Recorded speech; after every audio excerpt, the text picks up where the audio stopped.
कल्याणमधील कोपर परिसरातून धक्कादायक प्रकार समोर आलाय। 45 वर्षाच्या इसमानं 4 वर्षीय मुलीचा विनयभंग केल्याची घटना घडली आहे। या प्रकरणात चंद्रकांत हिवाळे या आरोपीला विष्णुनगर पोलिसांनी बेड्या ठोकल्या आहेत।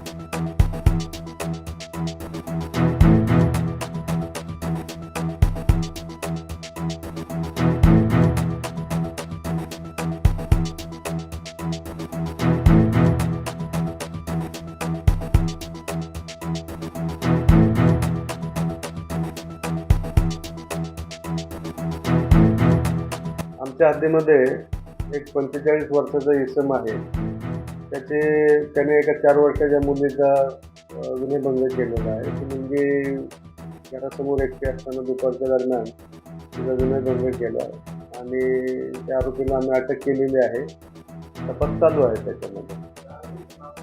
आरोपीचं नाव आहे चंद्रकांत हिवाळे आणि तो ड्रायव्हर आहे, पेशाने ड्रायव्हर आहे। कांद्याच्या भावात दिवसेंदिवस घसरण होत असून कांद्याला 5 वर्ष रुपये हमी भाव द्या, तसेच कांद्यांवरील निर्यात शुल्क रद्द करा अशा विविध मागण्यांसाठी कांदा उत्पादक शेतकरी तसेच छावा क्रांतिकारी सेनेच्या वतीनं येवला कृषी उत्पन्न बाजार समितीत कांदा लिलाव बंद पाडत बाजार समिती समोर रास्ता रोको आंदोलन करण्यात आलं।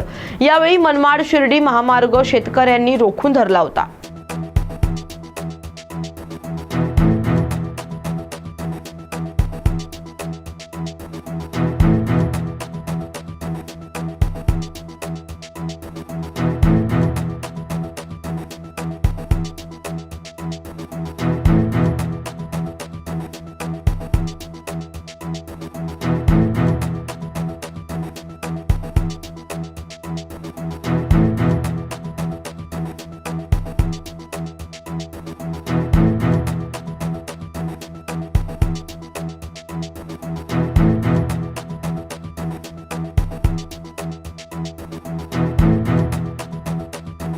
आज आम्ही कांद्याचे भाव कमीत कमी 500 रुपये आणि जास्तीत जास्त 1700 रुपये ते 2000 रुपयाच्या आत आलेले।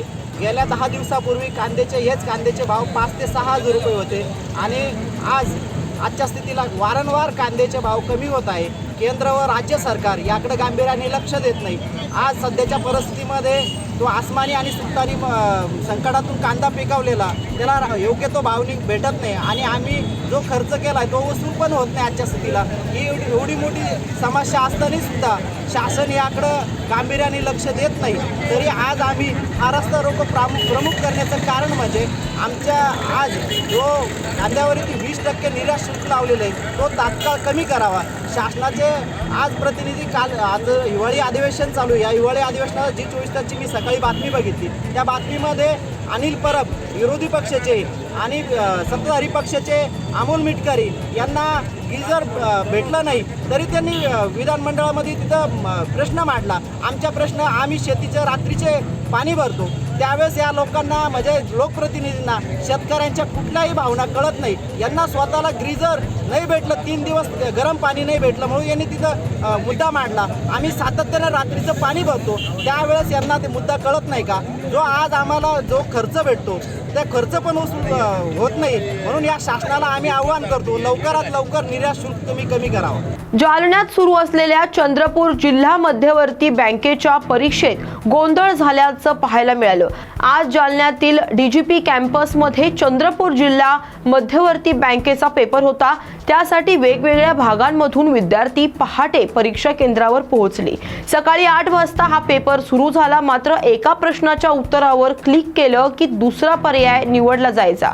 त्यामुळे सर्व विद्यार्थ्यांनी परीक्षेवर बहिष्कार टाकला असून ही परीक्षा पुन्हा नव्याने घेण्याची मागणी केली आहे। सर आता आमची इतकीच मागणी आहे की आता एक्झाम ते म्हणले की आम्हाला 3 दिवसा बाद मध्ये आम्ही तुमची एक्झाम घेऊ। तर आमची आता एकच मागणी आहे की आम्हाला ही कंपनी नकोच, आम्हाला आता कंपनी फक्त TCS आणि IBPSच पाहिजे।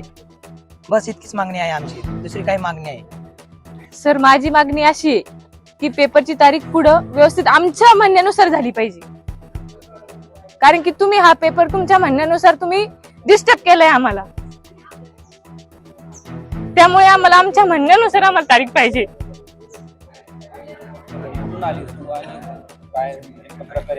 सर मी फुलंब्री तालुक्यातून आलेली, सकाळी 4 वाजेपासून निघलेली. सर इथे येऊन पेपर तर त्यांनी मध्ये पाठवल्याच्या नंतर माझा पेपर 20 मिनिटं चालू झाला नाही, इकडून तिकडून झाला. त्याच्यामध्ये जे ऑप्शन आपण सिलेक्ट केलेलं आहे ते ऑप्शन झालेलंच नाहीये, दुसरंच ऑप्शन येतंय तिथं. जर आपण मागे बॅग घेऊन बघितलं तर दुसरंच तिथं क्वेश्चन येतोय, आन्सर येऊन जातंय, जे आपण सिलेक्ट केलं ते येतच नाही.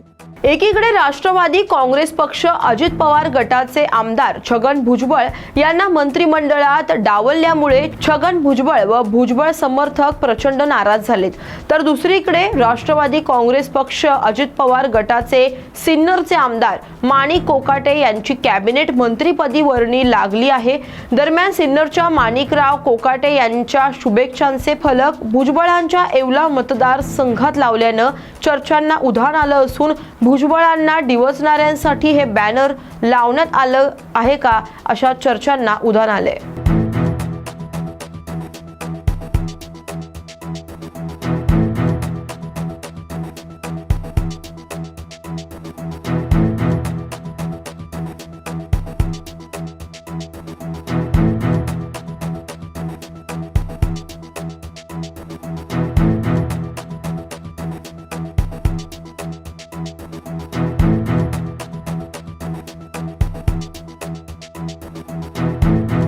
मी इसूर या गावून आलो, बाळासाहेब किसनराव डोळे. मला ऑनलाईन शिष्याला कापूस टाकासाठी फॉर्म घेतला. मी 11 तारखेलाच फॉर्म टाकले इथं, परंतु काय झालं, इथं शिस्त नसल्यामुळे फॉर्म हा शेतकरी आल्याचा तो कोणताही फॉर्म कुठेही जाऊन राहिला. माझे तर इथून गायब झाले 11 तारखेचे. मला आज अजून 7-12 आणावं लागला आणि आधार कार्ड, पासबुक आज मी आणलं तर आजही द्यायची काही गॅरंटी नाही का आज होते म्हणून. जुनेच 12-13 तारखेचे तसेच पडू नये अजूनही फॉर्म. तर याच्यात शिस्त नाही आहे बाजार समितीची. हे तर सचिव सकाळपासून गायब आहे. तर यासाठी शेतकरी बऱ्याच दुरून येतो आणि रोज येत आहे. आणि येता तो कालही आला, आजही आला आणि उद्याही बोलवत आहे त्याने. त्याच्यासाठी काय नेमकं काय शेतकऱ्यानं कापूस पेराव का नाही पेराव. हां मी कमीत कमी आता 11 तारखेला फॉर्म टाकले आणि त्यांनी सांगितलं होतं तुमचा 17, 18, 20ला त्या तारखेपर्यंत तुमचा नंबर लागेल. तर आज आलो तर फॉर्मच नाही आहे इथं. आता काय मागणी? आमची एकच मागणी आहे का इथं जे सचिव आहे यांनी इथं शिस्त ठेवा, एक माणूस ठेवावा, रजिस्टर ठेवावा आणि जे शेतकरी फॉर्म घेऊन येतात त्याचे फॉर्म बरोबर तारखेवारी आणि नेमकं कोण्या दिवशी होईल त्या दिवशी बोलावण्यात शेतकऱ्याला त्रास होणार नाही, याच्यासाठी एक मागणी आहे आमची. महाराष्ट्रात CCIचे 120 केंद्र असून त्यातील 61 केंद्र हे विदर्भात आहेत. प्रामुख्याने यवतमाळ जिल्ह्यात 10 कापूस खरेदी केंद्रे आहेत. कापूस विक्रीसाठी बाजारात समितीत शेतकऱ्यांची मोठी गर्दी पाहायला मिळते. मात्र ऑनलाईन नोंदणी होत नसल्यानं शेतकऱ्यांनी 3 ते 4 दिवसांपर्यंत सतत स्थानिक बाजार समितीमध्ये यावे लागत असल्यानं शेतकऱ्यांनी नाराजी व्यक्त केली आहे.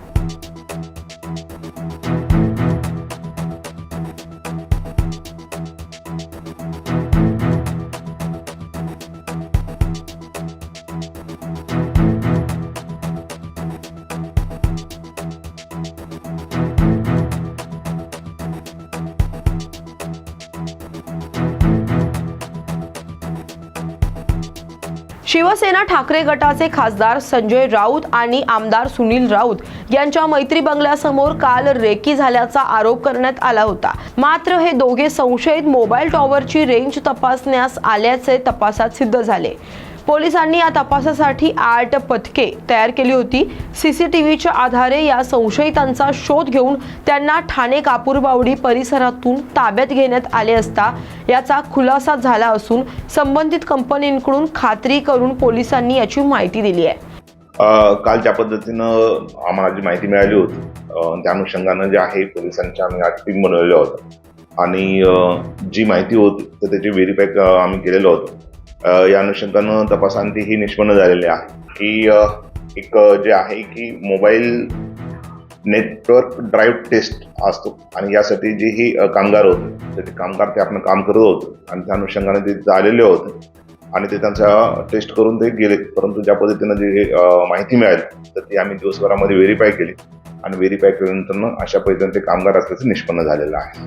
तर याच्यामध्ये किती टीम्स करण्यात आलेल्या आणि गंभीरता या प्रकारची काय आव्हान होतं? ज्या पद्धतीनं माहिती मिळाली तात्काळ जिथं सर्वच म्हणजे स्टाफ तिथं पोहोचलेला होता आणि आम्ही 8 टीम बनवलेल्या होत्या आणि 8 टीम ह्या विविध ज्या आहे की म्हणजे ट्रेस करण्यासाठी विविध पद्धतीने ज्या आहे काम करत होत्या आणि त्या अनुषंगानं आम्हाला ही गोष्ट क्लिअर झालेली आहे. तर याच्यामध्ये संशयात्मक असं होतं की हे मोबाईल जितके मोबाईल त्या गाड्यांना लावण्यात आलेले होते, त्यांच्या हातात लॅपटॉप होते, त्यामुळे हा सगळा संशय बनवला. नेमकी कुठली कंपनी आणि हे नेमकं काय काम करतं? हे जे आहे सेल्फ प्लॅन आणि इन्स्टा ICT सोल्युशन ही जी सर्व्हिस प्रोव्हायडर आहेत मोठमोठ्या जे नेटवर्क जे नवीन मोबाईल येतात तर तिथं कशा पद्धतीनं हे नेटवर्क पोहोचलेलं आहे याची ते टेस्ट करतात आणि त्या अनुषंगाने त्यांच्याकडे प्रत्येक 2 जे होतं दोघांच्याकडे जवळपास 8-9 मोबाईल होते. आपल्याला तसं ते वाटला लॅपटॉप, परंतु एका बोर्डवर ते 5-6 मोबाईल त्यांनी लावलेले होते. ते ठिकठिकाणी मोबाईलचं कव्हरेज कसं आहे, नेटवर्क मोबाईल डेटा कसा पोहोचतो असे ते ड्राईव्ह घेतात आणि त्या अनुषंगानं ते निष्पन्न झालेलं आहे. या पद्धतीने हे कामगार आहेत. मोबाईल जे स्ट्रेंथ आहे, मोबाईलचे स्ट्रेंथ ते नेटवर्क जे आहे कशा पद्धतीने आहे ते टेस्ट करत होतं आणि ती गोष्ट आता स्पष्ट झालेली आहे. केंद्रीय गृहमंत्री अमित शहांनी भारतरत्न डॉक्टर बाबासाहेब आंबेडकर यांच्याबद्दल केलेल्या वादग्रस्त वक्तव्याचे पडसाद राज्यभरात ठिकठिकाणी उमटत आहेत. केंद्रीय गृहमंत्री अमित शहांच्या निषेधार्थ आज बुलढाणा जिल्ह्यातील खामगाव येथील डॉक्टर बाबासाहेब आंबेडकर यांच्या पुतळ्यासमोर सर्व आंबेडकरी अनुयायी व विविध पक्षांच्या वतीनं निषेध आंदोलन करण्यात आलं. यावेळी अमित शहांनी बाबासाहेबांचा जाणून बुजून अपमान केलाय. त्यांनी तातडीनं राजीनामा द्यावा अशी मागणी आंदोलनकर्त्यांनी दिली आहे.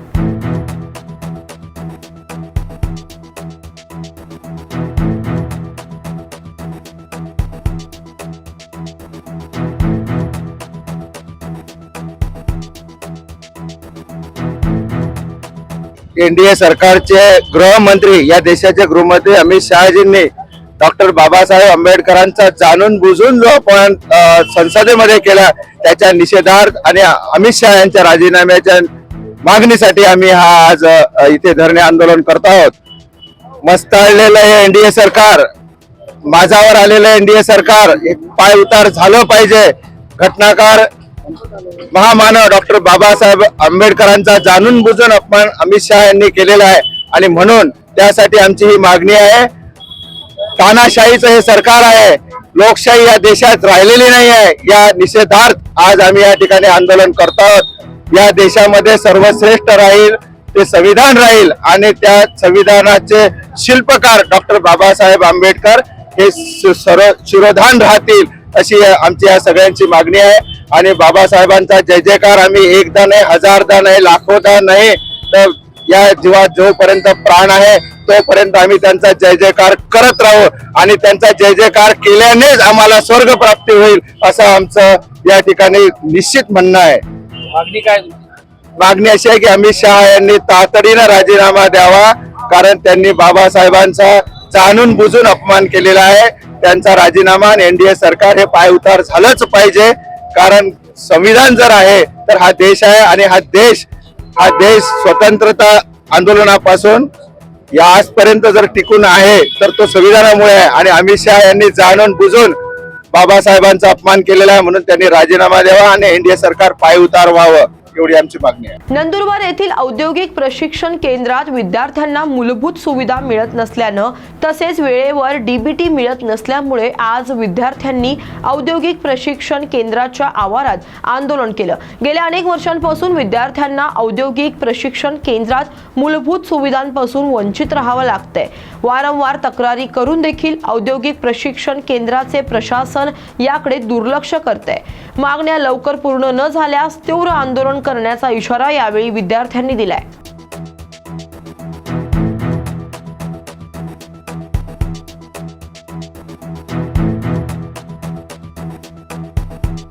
विद्यार्थ्यांच्या मागण्या रास्त आहे.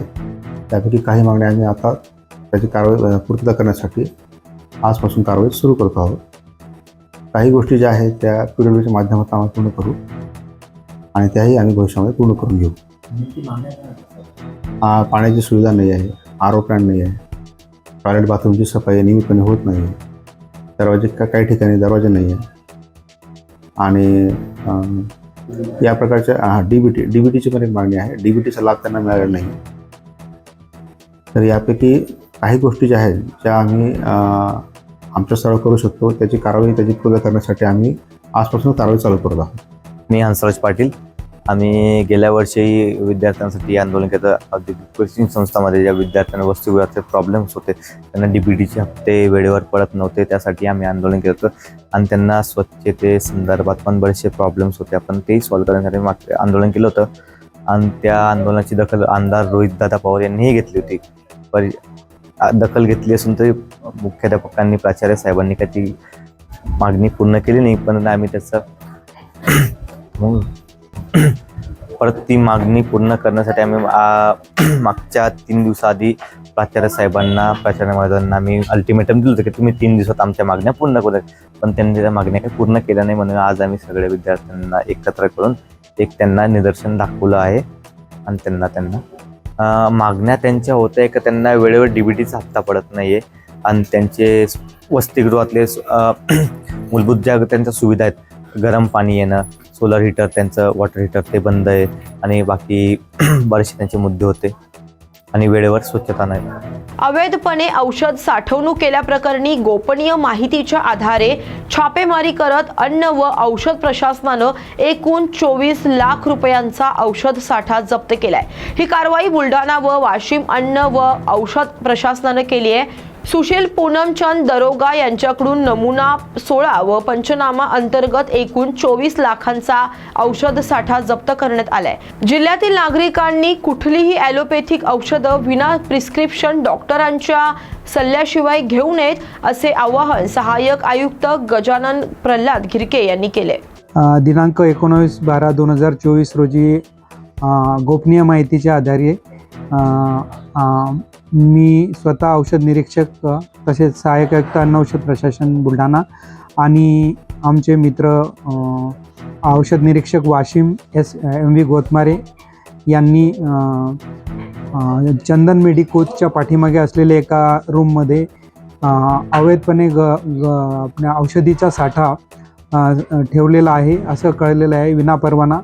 तर तो औषध साठा आम्ही जप्त केला. त्या साठ्याची किंमत एकूण 24 लाख रुपये आहे. तसेच चंदन मेडिकल स्टोअर्समध्ये आम्हाला विगोरेक्स हे कामोत्तेजक औषध आढळून आले. ते सुद्धा आम्ही प्रतिबंधित करण्यात आलेलं आहे. त्याची एकूण किंमत 8,000 रुपये आहे. तरी सर्व औषध दुकानदारांना सूचित करण्यात येते की कुठल्याही प्रकारच्या झोपेच्या गोळ्या, गर्भपाताची औषधे, नशा करणारी औषधे आणि तसेच ॲलोपॅथिक औषधे विना प्रिस्क्रिप्शन डॉक्टरांच्या चिठ्ठीशिवाय दिल्या गेली नाही पाहिजे. आणि जनतेला सुद्धा सूचित करण्यात येते की कुठलेही औषधे, ॲलोपॅथिक औषधे विना प्रिस्क्रिप्शन डॉक्टरांच्या सल्ल्याशिवाय घेऊ नयेत, कारण त्यामुळे शरीरावर खूप मोठ्या प्रमाणात दुष्परिणाम होतो.